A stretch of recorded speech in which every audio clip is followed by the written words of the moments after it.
നമ്മളിന്ന് ബ്രേക്ക്ഫാസ്റ്റിന് ഒരു സ്പെഷ്യൽ കടലക്കറി ഉണ്ടാക്കാനായിട്ട് പോവുകയാണ്. ഇന്നലെ രാത്രിയിൽ ഞാൻ ഒരു ഗ്ലാസ് കടല വെള്ളത്തിലിട്ടിട്ടുണ്ടായിരുന്നു. നന്നായിട്ട് കുതിർന്നൊക്കെ വന്നിട്ടുണ്ട് കടല. ഇനി ഇത് നമ്മൾ നന്നായിട്ട് കഴുകിയിട്ട് വെള്ളത്തിലിട്ടതായിരുന്നു. ഇനി നമ്മൾ ഇത് ഉപ്പിട്ട് സ്റ്റൗവിലേക്ക് വെച്ച് ഒന്ന് വേവിച്ചെടുക്കാൻ പോവുകയാണ്. കടലക്കറിക്ക് ഞാൻ കുറച്ച് തേങ്ങാക്കൊത്ത് കൂടി ചേർക്കുന്നുണ്ട്. അതുകൂടി ഈ കടലയിലേക്ക് തന്നെ അങ്ങ് ഇട്ട് കൊടുക്കുകയാണ്. നമ്മൾ ആവശ്യത്തിനുള്ള കറിവേപ്പിലയും ഉപ്പും കൂടി ഇതിലേക്ക് അങ്ങ് ചേർത്ത് കൊടുക്കുകയാണ്. ഇതൊന്ന് ഇളക്കി കൊടുത്തിട്ട് നമുക്കടച്ച് സ്റ്റൗവിലേക്ക് വെക്കാം.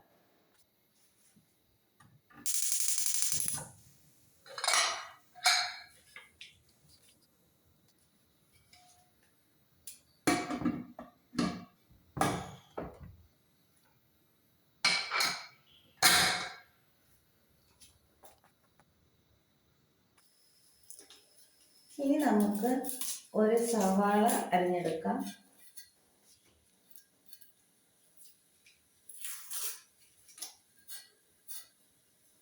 ഒരു സവാള, ഇനി ഒരു ചെറിയ കഷ്ണം ഇഞ്ചി, ഒരു 2-3 അല്ലി വെളുത്തുള്ളി, ഇതൊക്കെ നമുക്കൊന്ന് കഷ്ണങ്ങളാക്കിയെടുക്കാം.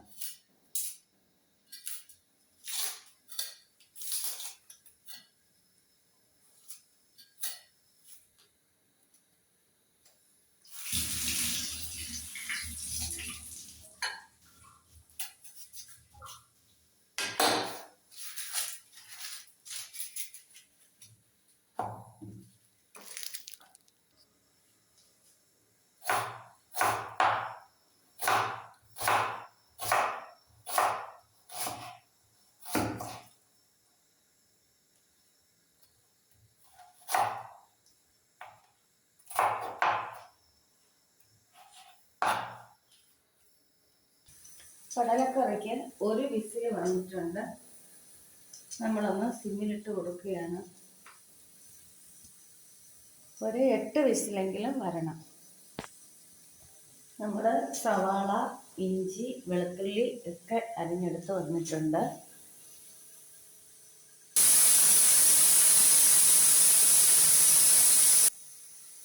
നമ്മുടെ കടല ഇപ്പോൾ വെന്തിട്ടുണ്ടാവും. നമ്മൾ അത് സ്റ്റൗവിൽ നമ്മൾ വാങ്ങുകയാണ്.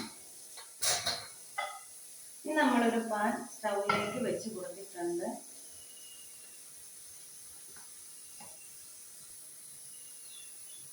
പാൻ ചൂടായി കഴിഞ്ഞു. നമ്മളതിലേക്ക് വെളിച്ചെണ്ണ ഒഴിച്ചു കൊടുക്കുകയാണ്. വെളിച്ചെണ്ണ ചൂടായി കഴിയുമ്പോൾ നമ്മൾ അരിഞ്ഞു വെച്ചിരിക്കുന്ന സവാള, ഇഞ്ചി, വെളുത്തുള്ളി ഇതൊക്കെ ചേർത്ത് കൊടുക്കാം.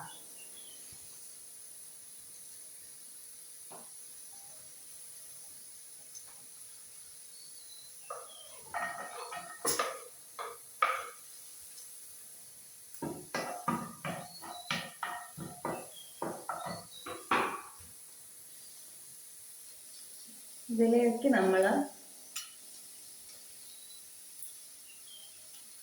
ഒരു പട്ട, കുറച്ച് പെരിഞ്ചീരകം ഇതെല്ലാം കൂടെ അങ്ങ് ഇട്ട് കൊടുക്കുകയാണ്.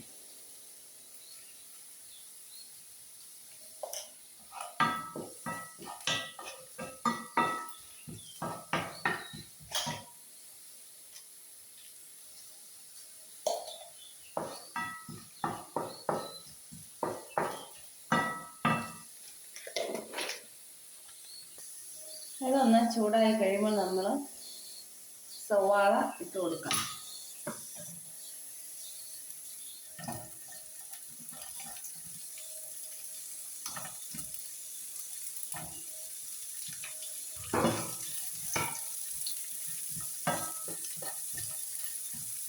സവാളയിലേക്ക് ഇത് വഴന്ന് കിട്ടാൻ ആവശ്യമുള്ള ഉപ്പ് കൂടി നമുക്ക് ചേർത്ത് കൊടുക്കാം.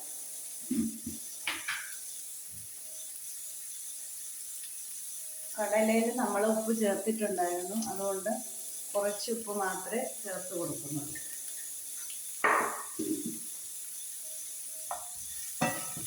ഇത് നന്നായിട്ട് വഴന്ന് വരുന്നതിന് വേണ്ടിയിട്ട് ഇളക്കി കൊടുക്കും.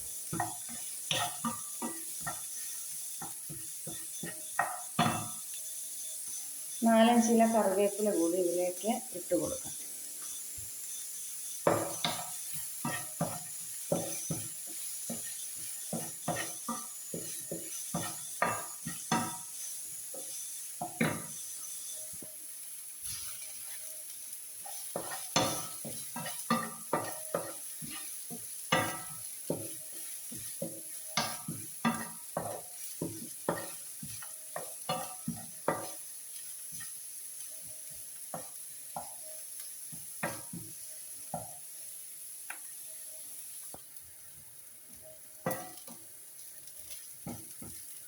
നമ്മൾ എന്നും കടലക്കറി ഉണ്ടാക്കുമ്പോൾ അത് കടല വേവിച്ചതിന് ശേഷം കുറച്ചെടുത്ത് അരച്ചെടുക്കാറുണ്ട്. പക്ഷേ ഇന്നത്തെ ഈ കടലക്കറിക്ക് നമ്മൾ അങ്ങനെ ചെയ്യുന്നില്ല. പകരം നമ്മൾ ഈ വഴറ്റിയ സവാളയൊക്കെയാണ് നമ്മൾ തണുത്തതിന് ശേഷം ഒന്ന് അരച്ച് ചേർക്കുന്നത്.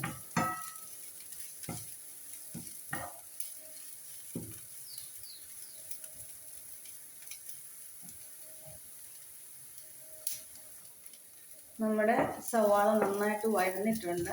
ഇനി നമുക്ക് സ്റ്റൗ ഒന്ന് ഓഫ് ചെയ്ത് ഈ സവാള തണുക്കാനായിട്ട് വെക്കാം.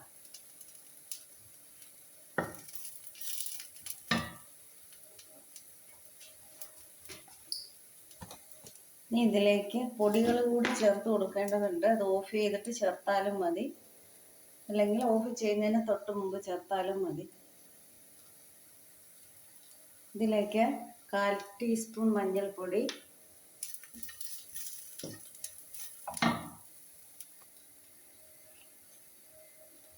1 ടീസ്പൂൺ മല്ലിപ്പൊടി, ഇനി 1 ടീസ്പൂൺ മുളക് പൊടി കൂടി ചേർത്ത് ഒന്ന് ഇളക്കി കൊടുക്കാം.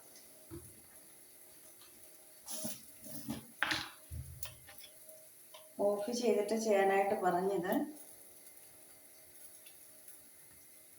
പൊടി കരിഞ്ഞു പോകാതിരിക്കാൻ വേണ്ടിയിട്ടാണ്.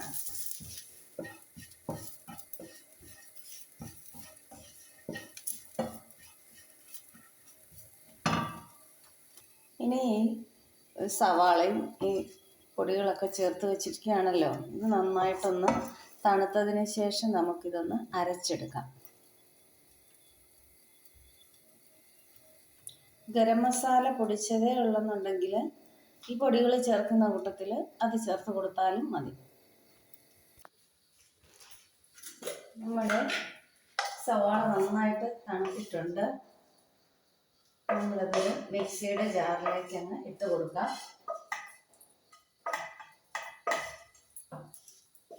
എന്നിട്ട് നല്ല ഫൈനായിട്ട് ഇതൊന്ന് അരച്ചെടുത്തിട്ട് വരാം.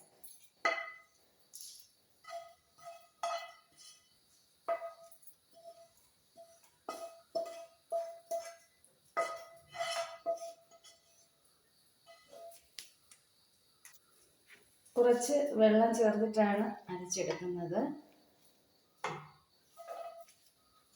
നമ്മൾ നല്ല ഫൈനായിട്ട് അരച്ചെടുത്ത് വന്നിട്ടുണ്ട്. ഇനി നമുക്ക് കറി റെഡിയാക്കാനായിട്ട് നോക്കാം.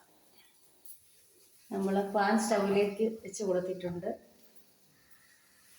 ഇതിലെ വെള്ളം നനവൊക്കെ ഒന്ന് മാറട്ടെ.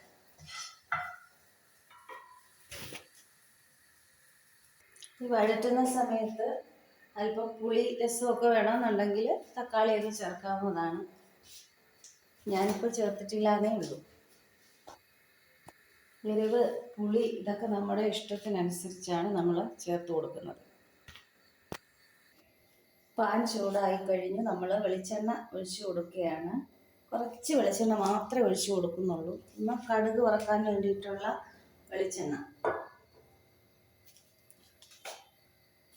വെളിച്ചെണ്ണ ചൂടായി കഴിയുമ്പോൾ ഇതിലേക്ക് 1 ടീസ്പൂൺ കടുക് ഇട്ട് കൊടുക്കാം.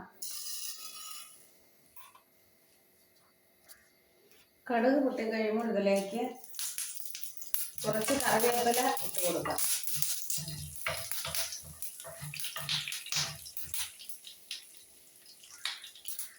സമയം ചെറിയ ഉള്ളി ഉണ്ടെങ്കിൽ ചേർത്ത് കൊടുക്കാം.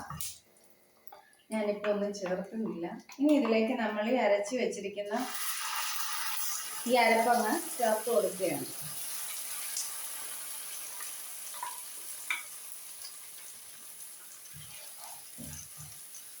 മിക്സിയുടെ ജാറ് കഴുകി കുറച്ച് വെള്ളം കൂടി ഇതിലേക്ക് നമുക്ക് ചേർത്ത് കൊടുക്കാം.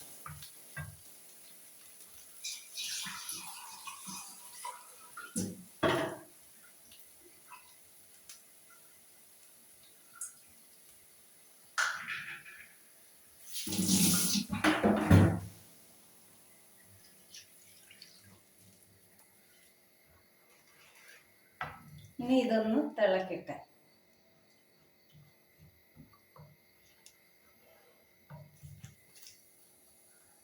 ഇതൊന്ന് തിളച്ച് വരാൻ വേണ്ടിയിട്ട് ഫ്ലെയിമൊക്കെ കൂട്ടി വെച്ച് കൊടുത്തിട്ടുണ്ട്. അരപ്പ് നന്നായിട്ട് തിളച്ചിട്ടുണ്ട്. ഇനി നമ്മൾ വേവിച്ച് വെച്ചിരിക്കുന്ന കടല ഇതിലേക്ക് അങ്ങ് ഇട്ട് കൊടുക്കാം.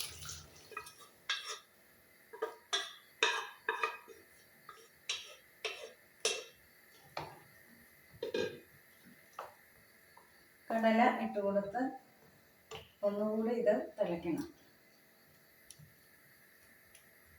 ഈ സമയത്ത് ഉപ്പൊക്കെ നോക്കിയിട്ട് ആവശ്യമുണ്ടെങ്കിൽ ചേർത്ത് കൊടുക്കാം.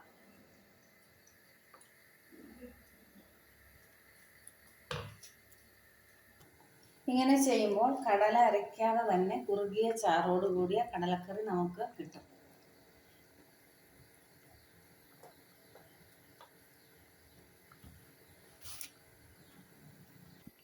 ഇപ്പം നമ്മുടെ കടലക്കറി ഇവിടെ റെഡി ആയിട്ടുണ്ട്. നമുക്ക് സ്റ്റവിൽ നിന്നങ്ങ് മാറ്റാം. ഇനി കടലക്കറി നിങ്ങൾ ഉണ്ടാക്കുമ്പോൾ ഇങ്ങനെയൊന്ന് ഉണ്ടാക്കി നോക്കണം. നല്ല ടേസ്റ്റാണ്. എല്ലാവർക്കും തീർച്ചയായിട്ടും ഇഷ്ടപ്പെടും. നിങ്ങൾ ഉണ്ടാക്കി നോക്കി ഇഷ്ടപ്പെട്ടെങ്കിൽ ലൈക്ക് ചെയ്യണം, ഷെയർ ചെയ്യണം, കമൻറ്റ് ചെയ്യണം, സബ്സ്ക്രൈബ് ചെയ്യണം. അടുത്ത നല്ല ഒരു വീഡിയോയുമായിട്ട് ഉടനെ വരുന്നതായിരിക്കും. Thank you.